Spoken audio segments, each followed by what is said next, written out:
Hello guys, welcome to my channel. Today I will be discussing the story As Birds Bring Forth the Sky by Alistair MacLeod.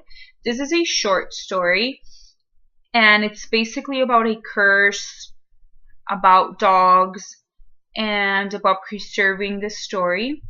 So as you guys already know, it's been 150 years since the incident happened with the gray pups killing this man who was a breeder, and now the family believes that if you see something gray, that means you might die.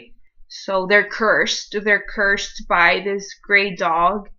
And in the story, we also see that one of the men also gets killed by 5 men, I believe, with gray hair. So it's always this consistent grayness before they die.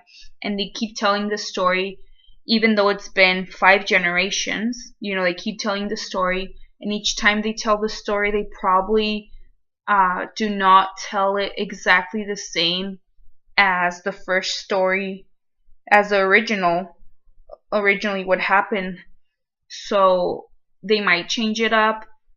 And my opinion on this story, from a psychological perspective, I see it as a way for them to survive. They probably think that they have to tell the story so that their family can survive, and they know the sign of death. Like, hey, you know what?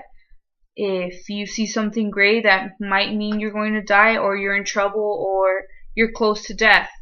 So, it's our nature.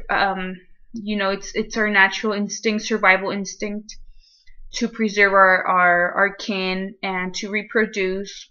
So that's how I see it.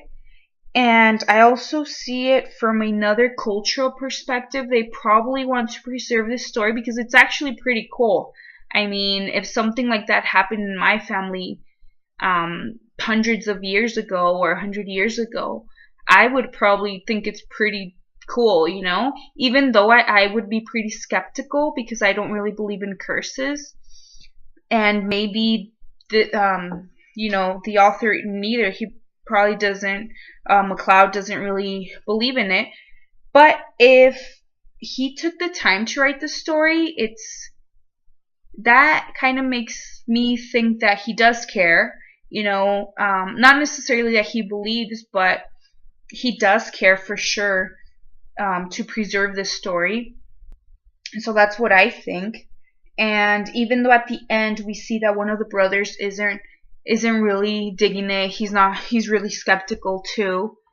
They still kind of believe it because we always listen to our family since we're infants. They are the strongest source for us to survive. So we do really believe, our family. We think they're trying to protect us, and they probably are, even though with a mythical story. So those are basically my thoughts. And let me know what you think. Let me know if I missed anything, if you disagree or agree with me. Let me know what your critical thinking is on this story. Thank you.